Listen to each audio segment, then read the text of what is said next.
হরে কৃষ্ণ।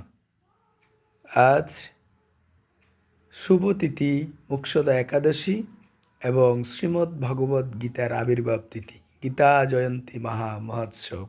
আজকের এই দিনে পরমেশ্বর ভগবান শ্রীকৃষ্ণ কুরুক্ষেত্রে ধর্মক্ষেত্র নামক স্থানে অর্জুনের মাধ্যমে আমাদের জন্য ভগবানের মুখনিসৃত বাণী শ্রীমদ্ ভগবদ্ গীতা উপহার দিয়েছেন। তাই আপনারা যদি ভগবানের সঙ্গে কথা বলতে চান, তাই অবশ্যই এই ভগবদ্গীতা অধ্যয়ন করুন।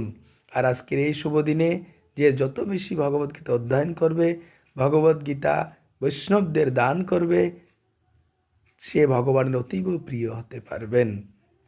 তাই চলুন সকলে ভগবদ্গীতা অধ্যয়ন করি আর যথাসম্ভব ভগবদ্গীতা দান করে আমাদের জীবনকে কৃষ্ণ কৃপাময় গড়ে তুলি।